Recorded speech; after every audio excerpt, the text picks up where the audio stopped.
On the line is Capital Theatre frontman Adam Stevenson. Good afternoon, Adam. Welcome to 103.7 3WAY-FM. G'day, Anton. Yes, lovely to be here. We're talking to you all the way from New Zealand. Well, I'm currently in West Auckland. Just on the outskirts of Auckland. Okay. West. Right, and that's the band's hometown. That's where we're based. Yeah. And we travel all around. Your new single Delegately Poise was released recently. Great stuff. Congratulations. It's a great song. Yeah, thanks, mate. Yeah, it seems to be striking a nice chord out there, in the world, and I mean we've kind of distributed it, in many countries all around the world, right. And it's really great to see just the comments that are coming back. It's just like a solid melodic rock song that really kind of, I don't know, it just seems to be, it's maybe a little bit nostalgic for people. Right. But we're just getting really positive feedback about it. So, it's really, really cool to see. Yeah, that's great. Look, Capital Theatre are a three-piece band, of course. Yourself on vocals, guitar and keyboards. Roy Oliver on guitar and Paul Reed on drums. Can you tell us a little bit about the band, your backgrounds, how you came together to form Capital Theatre? Yeah, we've been mates for quite a long time. Right. We just, a couple of years ago, we just had one of those kind of moments where we came together and we're like, let's really get serious on this, and because we had been playing in different bands, different formats for a while, right, and then it was just one of those things where you come together and you're like, look, let's really focus on something. And right, fantastic. Yeah, that's great. Look, I believe you don't have a bass player as such, and I guess this is a little bit unusual. Can you tell us a little bit about the thinking behind this? Yeah, well, I guess as a writing unit, the three of us work really well. And as far as I suppose it's something that we may consider in the future in terms right. of when we're playing kind of larger shows and things like that. But the reality of what's happened since we became a band is we've had a handful of shows, some kind of smaller showcase shows, some bigger kind of more festival-like shows, but yep. I guess what we found is that we play tracks in our live set anyway, so we have some really nice stems from the album that come through, so the orchestral arrangements and things like that. Yeah. And I guess what we look, I mean, when you look at, say, for example, like a band like Royal Blood, there's just two guys, drummer and the singer's kind of playing a hybrid, sometimes guitar, sometimes bass, and the rest is kind of tracks. And I guess what we were thinking is, what do we need on stage, and because we can musically get away with just being a three-piece. But we do really want the whole stage show to be very theatrical. So in the future when we're out there playing some bigger shows, we might have some extra session guys that just bring a bit more theatre to it. Okay, yeah, great stuff. Yeah, look, I read somewhere where the reviewer described Capital Theatre's sound as a bit like Crowded House meets The Killers. Now, do you consider this an accurate description of the band's sound? I think. I don't know. It's always hard when you're trying to describe your sound and what it is. But I think we've got influences from all over the show. Right. And, I think there's just something about the way that some of the vocals sit with the harmonies and things that might remind you of some Crowded House stuff, or it might even I remember Mike Clink, our producer, saying that. There were parts of the Delegately Poise, which is the song that we've got out now. There's parts of the verse structure that sound a lot like Lennon and McCartney. There's kind of just really nice harmonies. Yeah, that fantastic. go together. So there's definitely a bit of that. But and I guess the rest of it, the drive of the rock music, that could be akin to anything really. But the Killers obviously just have a good drive format. Yeah. We do use a few synths and things like that. But both of those bands are great and have some great songs, right? So I wouldn't mind being compared as a hybrid of those two anyway. Yeah, that's fantastic. Yeah. Look, with the song Delicately Poised, look, it's one of several singles you've released so far. Can you tell us a little bit about the song? Yeah, well, I suppose to put it into context, context, the song, the album that we wrote, so back when we were designing Capitol Theatre in the first album, we wanted to create like a concept album, and that was something that really piqued the interest of Mike Clink. So he had done all of Guns N' Roses. He had produced all of Guns N' Roses, earlier stuff, Appetite for Destruction and Use Your Illusion 1 and 2. And when he kind of got a couple of demos and then saw that we're building this kind of story arc with the album, he was definitely hooked in on it on those angles as well. So that was cool. And so Delicately Poised is song number 6 on the album, and it's called A Hero's Journey. So it kind of follows a hero's journey through a few different movements, and Delicately Poised is that moment just before the big fight or the big ordeal. Okay. So it's a bit more. It's almost like an introspective look at the hero, some kind of self-realization and questioning and searching for a bit of identity. All those kinds of themes go on, but ultimately, like, it's got a very big kind of anthemic chorus, which is it's just using some nice language, delicately poised. Yeah, fantastic. The boys, just nice classic rhyming basically going on there. The official music video is fantastic, and you sort of touched on some of the themes of the song, of course. Absolutely incredible. Look, can you tell us a little bit about the video too? Yes, well, the video exactly was we wanted to celebrate identity and the fact that anyone can kind of be who they want to be, basically. Yeah. And we wanted to be a little bit provocative in that sense. And at the same time, we were locked down in New Zealand, so we didn't have a chance to be able to execute anything here in New Zealand. So we started searching around the world, for places that weren't locked down or could do a film, could do a proper shoot. And so then we found this amazing director, Julie Gomez. She was at a company called Calapa Studios in Barcelona. Right. And she had this, so from our original brief, which really was to just explore, any kind of gender and sexual identities out there, and put them into a music video.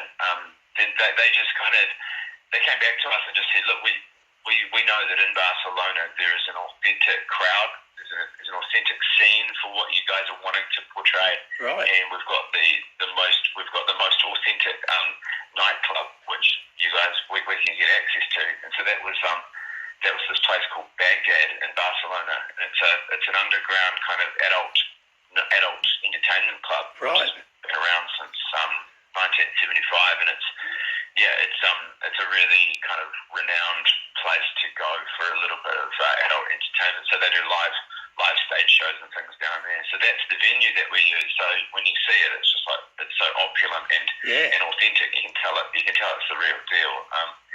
And then all of the cast and talent, they're all exactly how they would want to be or perform, and they're all artists in their own right. And we just said, just come to the shoot exactly how you might want to come and perform in your own right for yourselves. Right. And we'll just celebrate all that. Yeah, look, fantastic, mate. Look, I've got to tell you, the last time I checked on YouTube, the video for Delicately Poised was up to in excess of 2 million views. I think it might have even been 3. But that's a phenomenal figure. It looks like very much like I'm not the only person that loves it, mate. It's incredible. And I think that's the thing. It's been shared and pushed out through many different publications, and people have picked it up, which is good. When you kind of think, it's always nice to get that kind of real time feedback that what you put out is resonating, I suppose. And I think the music video coupled with the sound of the song. I mean, we always knew that the song had a really big kind of rock sound, but it had all these nice melodic cues in there that, were almost kind of romantic almost. But it had some big kind of rock elements to it. It's got an awesome guitar solo, and it's just it's almost like a really well crafted rock pop song. But then when it's coupled with that really kind of nice visual music video, it's just kind of really resonated with people, so it's nice. Yeah, great. Look, you mentioned the album, the debut album, A Hero's Journey. It will be released on the 22nd of May. It's been a while coming, due to COVID, of course. You must be really looking forward to the album's release. Yeah, Goes without saying. I think 22nd of May might have been an old date, actually. Oh, okay. Got a new date. You got a new date? Well, it's probably like the fifth new date we've had. Oh, okay. I've got a scoop. Yeah, I think that one might be an old date. But look, COVID has definitely disrupted all of the plans. Yeah, of course. That's all old news. Everyone knows that plans have been disrupted. But so this one is definitely going to happen because we're actually travelling back to America to be in the States when this releases. So it's going to be on the 24th of June. 24th, okay. We can't wait. Wait. Yeah, 24th of June, and the whole thing will be released. And yeah, we're actually going over there for a few. We're going to actually be recording our second album even before the first one. Right, we're back over in LA with Clink again. Great.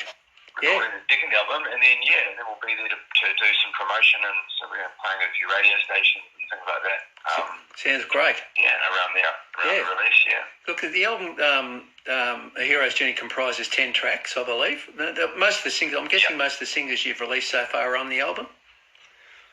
Yeah, that's right. Yeah, we're starting to worry about actually how much was released. It's been such a long time coming, really, and then logistics wise, it was just like, well, we definitely can't get to America, and this is the earliest moment that we can actually get there to support releasing over there in that territory. So so during that time we have kind of just for momentum's sake released a few digitally and things like that. Fantastic. But Delegately Poise is definitely it was the I think it was the fourth most added track to alternative rock radio last week. So it's gonna have a really good runway, I think. So fantastic. By the time we go to release the album, it should be quite. I think we should have some really good momentum. Yeah, that's great. Look, you mentioned Mike Clink, the legendary producer, and he's worked with Guns N' Roses and also, I believe, Metallica, of course, at one stage. What was it like working, and also, look, NRG Recording Studios in LA, that's where the band was recorded. But what was it like sort of working in such a renowned studio with a producer of the calibre of Mike Clink? It must have been incredible. Yeah, it was awesome. I bet. Yeah, and I think we were talking about this the other day because I think the last when you first walk into those spaces, they're steeped in history, and there's all the great bands that have recorded there on the wall, and you're coming in there going, this is our first album. We're not established or anything like that, but here we are. You feel, I think, you feel a little bit of that kind of pressure or intimidation, but also inspired, I guess, too. Yeah, definitely. Definitely, and then once you're in there and you're working, it's suddenly it's your space. Yeah. And we loved it, and Mike was just so good. I mean, we knew we'd actually spent a week of doing pre-production with him already. Right. Actually, we brought him down to New Zealand, so we had a good week of getting to know him. So it wasn't like we were going in there cold, just like meeting him.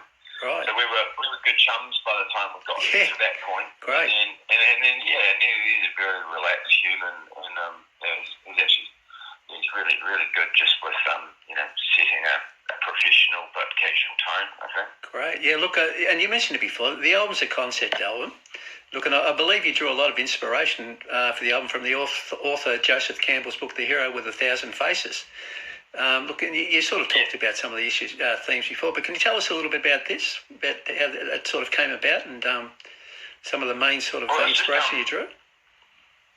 I think it was, so it's just, for us, I just started getting onto the concept of what Joseph Campbell was kind of, what all of his life work had kind of got compiled into, which was basically him linking all of his knowledge of mythology and legends that he had studied throughout time, and then looking at the commonalities of all of these stories and the way in which the hero is treated, or the types of scenarios that he'll undergo throughout his journey, and then he's basically realizing that there's quite a kind of similar journey that depending on wouldn't matter which culture or even in which time this story might have originated, right. it still kind of has a similar kind of start or beginning, middle, and end to it, and that's what he kind of made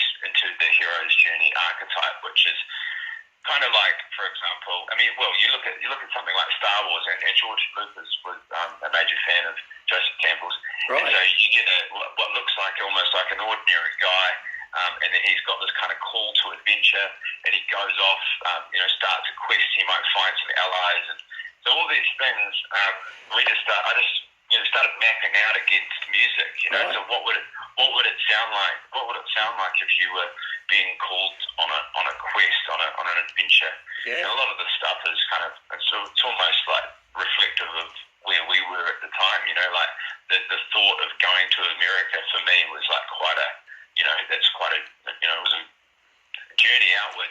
Right, I bet. And then there's all the once say you're on the quest, there's all the there's tests and temptations, and then there's some big battle, and then there's an overcoming of that battle or realization moment, and then the whole idea is that then the hero comes back to his original world, but has some kind of special boon, special kind of thing to offer, some kind of major solution or new coming or something like that. And our final song is quite a finale type song, and it's right. almost gives some kind of overall conclusion to the album. So yeah, really for us, it's this framework of going, well, yeah, what would that song sound like? And or this intro song needs to have a major, really hits tempo to it. Yeah, that's fantastic. So all the 10 songs they come from completely different places. Nothing sounds too much the same. You can tell it's the same band, but yeah, it's for us it was just a really cool framework to be writing against. Yeah, look, that's great. Look. Before we let you go, can we talk? And you touched on a little bit about plans for touring and gigging. So you've got some. You're going back to America, and you're going to do some. Going to do a tour over there or some gigs over there, and but what about elsewhere, New Zealand and Australia, things like that? Any plans in the pipeline there that we can look forward to? Yeah, so when we get back from America, we're going to do a New Zealand tour. Right. So I think we've got about 6 dates that we're going to do here, and then I think we've got to look at Australia, and at the moment we don't have any solid plans, but given that now we can start travelling, more easily, it makes a lot of sense to be getting across there. We'd love to see you. Yeah, absolutely. It'd be well, if you keep playing our song, it'll help us. No, we will, mate. And can't wait for the album. And we'll make sure we play that too. Fantastic. Look, thanks so much, Adam, for joining us today on 103.7 3WAY-FM. It's been an absolute pleasure, mate. Awesome. Hey, thanks, Anton.